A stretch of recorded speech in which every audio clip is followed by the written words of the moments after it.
ইনজেনিটেক্স BD limited এবং জিরাবর কাঠগড়ায় অবস্থিত ইনজেনিটেক্স অ্যাক্টিভ লিমিটেড গত এপ্রিল মাসে কারখানাটা বন্ধ করে দিয়েছে। কিন্তু এই শ্রমিকদের দুইবার চুক্তি করা হয়েছে তাদের পাওনা পরিশোধের জন্য। কারখানা কর্তৃপক্ষ এখন পর্যন্ত এই শ্রমিকদের পাওনা পরিশোধ করে নাই।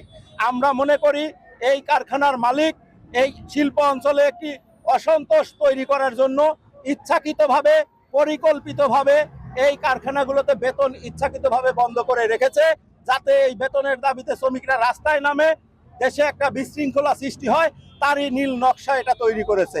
আমরা দেখতে পাচ্ছি যেটা আইনে রয়েছে যে কোনো চুক্তি হলে শ্রমিকের সর্বশেষ পাওনা যেটা সেটা 30 কর্মদিবসের মধ্যে পরিশোধ করার কথা, কিন্তু আমরা দেখছি 180 কর্মদিবস পার হয়ে গেছে, এখন পর্যন্ত এই কারখানা কর্তৃপক্ষ তাদের পাওনা পরিশোধ করে নাই। আপনারা এটাও জানেন বেশ কিছু কারখানা ইতিমধ্যে বন্ধ হয়েছে সরকার পতনের পরে। এদের বেশিরভাগ কারখানাই ছিল ব্যবসা করার উদ্দেশ্য না, তারা ছিল শুধুমাত্র এই ব্যাংকের টাকা লুট করার জন্য, ব্যাংকের টাকা আত্মসাৎ করার জন্য এই ব্যবসাগুলো নামমাত্র করে রেখেছিল। কিন্তু সরকার পতনের পর থেকেই কারখানা একটার পর একটা বন্ধ হয়ে গেছে, কারণ তারা ওই যে ব্যাংক লুট, ব্যাংকে চুরি এটা আর করতে পারে নাই বিধায়। আমরা দেখতে পাচ্ছি কারখানা বন্ধ করার পরেও এই এই কারখানার মালিকেরা এই শ্রমিকদের টাকা থেকেও আত্মসাৎ করার জন্য সেই লোভ এখনো যায় নাই।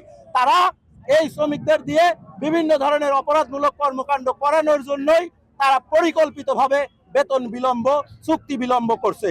আমরা মনে করি তারা একটি ট্রাম্প কার্ড ব্যবহার করছে, সেটা হলো যে আমরা বেতন ঠিকভাবে দিব না, যাতে করে এই শ্রমিকরা রাস্তায় নামে এবং রাস্তায় নামে তারা দুই একটা অপরাধ করবে, আর এই অপরাধ করলে তাদের জন্য সুবিধা হবে এই শ্রমিকদেরকে এলাকা ছাড়া করার জন্য।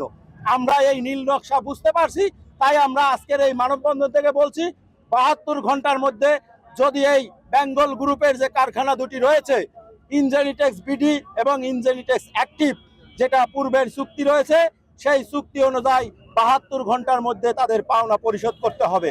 আর যদি এর ব্যত্যয় ঘটে তাহলে শ্রম মন্ত্রণালয় রয়েছে যাদের দায়িত্ব এই কারখানার শ্রমিকদের অধিকার ফিরিয়ে দেওয়া, প্রত্যেকটি কারখানা মনিটরিং করা, কিন্তু তারা ঘুমাচ্ছে।